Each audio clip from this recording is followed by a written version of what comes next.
Hey everyone, my name is Rob Adamson and I'm happy to be here. I'm going to show you another inexpensive way to frame your paintings. And this is, some people call it a shadow box, some people call it a strip mold frame, but it's very inexpensive. If you have just a few tools, then you can do this. It's not very hard. I'm going to show you. So this is actually what the frame will look like.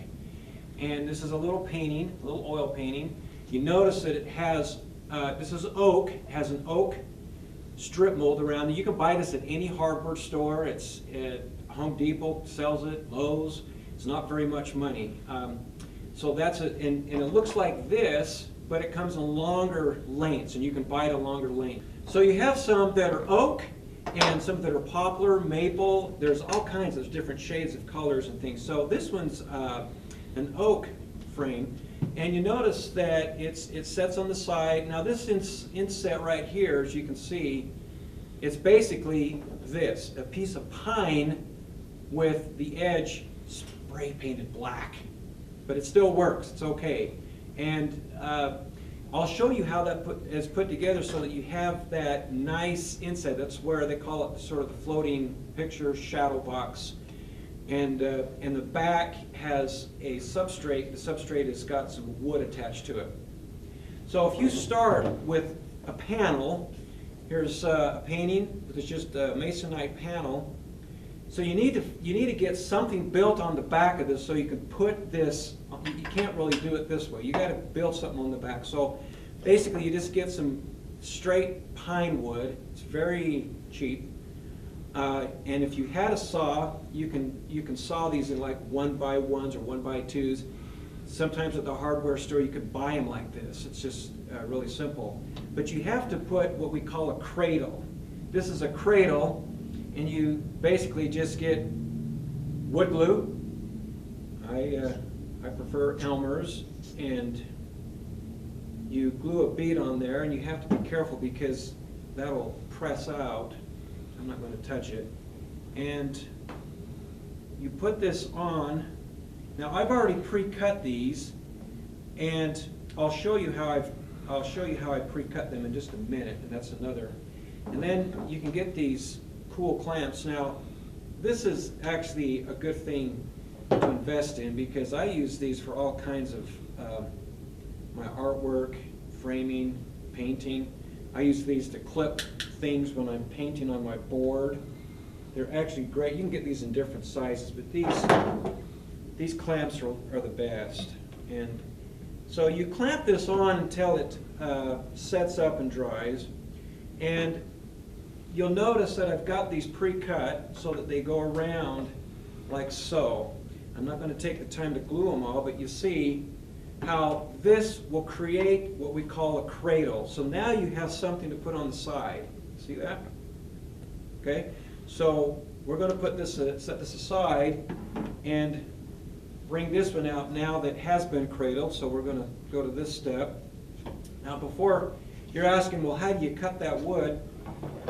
You can buy one of these miter boxes. This is an old one. It's wood with a saw, but you can buy these at Home Depot that are plastic for, I think, 15 to 20 bucks. It's not that much, and you'd be using it over and over. It'll last forever. You can do 45 cuts, and they do have the cuts already in them like this. And in the plastic, obviously, they do. So when I cut these pieces, you just set these in like so, and then you just cut where you want to cut, and that guide helps you keep it so it's straight. You just cut right through the wood. Okay, so pick yourself up one of these, and you'll be set. Now you get to this point, so you have the cradle on there on the painting. You can see that from different views. So now you have the piece that has been cradled with the pine glued on there. Obviously it's dry. You have to let this set up, because if you start hammering into this and it's not set up, then of course it'll pop off and you won't be very happy about that. I let this set, if you read the directions on this, you probably ought to let it set at least for 12 hours, maybe overnight, before you start hammering on it. Okay, so at this point we're ready to now attach the sides that will become the outside of the frame. You notice that I've already attached one of the strip molds that I painted on the edge, and I didn't bring any paint to show you, but you can tell these come in longer lengths, like 4-foot lengths, and I'll just take a whole length. As a matter of fact, I'll take 2 of these, hold them out here, and take my spray can of paint, flat black, not gloss, but just flat black, and spray the edge of this all the way up and down. You can see how it's got a little overspray, but you do that 2 or 3 times so you have a nice black edge on that pine. And then you can cut these to the size you need for each.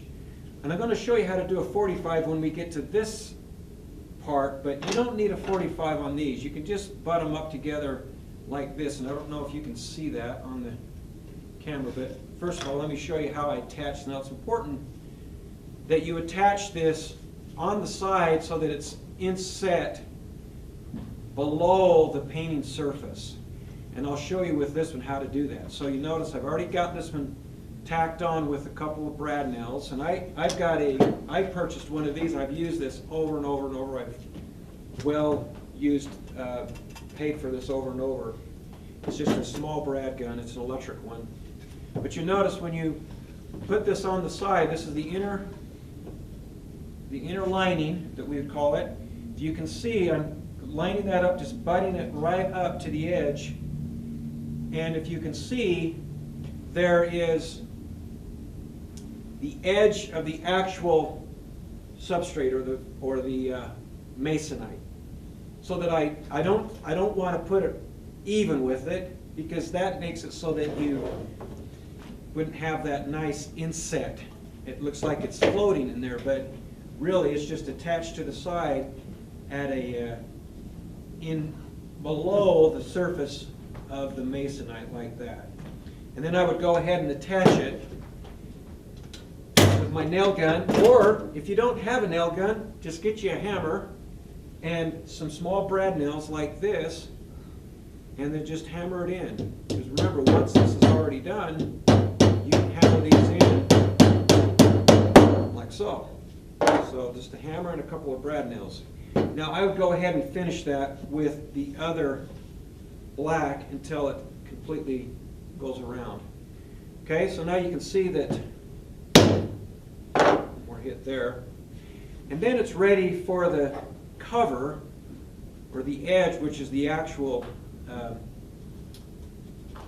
oak, or whatever you choose. And I take that, and I don't mind if it lets that poke out the back, that's the back, but I do want to make this one parallel with the surface, the top surface of the painting. So you see it lines up. You don't want it down like this, you don't want it above, you want it so it's right lined up with the surface. And then you can go ahead, and once you've got that lined up, and this is already pre-cut, and I'll show you that in just a minute, then you can go ahead and attack that one. And this is a harder wood. Needs a little bit more oomph to get that in there. This is where your 45 is going to come in handy, because this is where you do want to cut the 45s on your wood, because you'll have a nicer finish like this. You can see how the edges are 45, which is conventional, normal for most framing. But the nice thing about this miter box is you can cut these 45s any way you want. You come in here, you cut, these are just set up for 45, that's it, you don't have to remember anything else. So with that, you can cut your 45s, you cut them and you measure them, and it's best to measure down at the bottom of where you're going to cut, and then cut that 45 up from your mark. So you make your mark right here. You see my pencil line right there. And then I set that in the box so that it lines up where I cut that at the 45. Sometimes you'll have to turn it a couple of ways to make sure you got the right 45 going. And then if you keep adding those around, you'll have this really nice frame. Works both ways.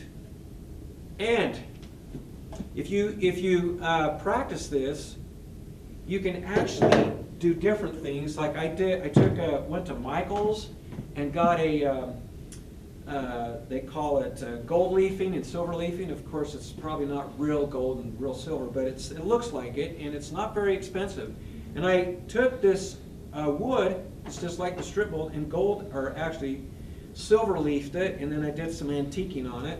So you can do some pretty cool things. I sort of sprayed black, painted the backside of mine black, kind of like what Trudy was showing you with covering the paper. It's kind of nice to maybe paint the back to make that a little more professional. It's a little dirty now, but you see that you can do that with different kinds of frames also.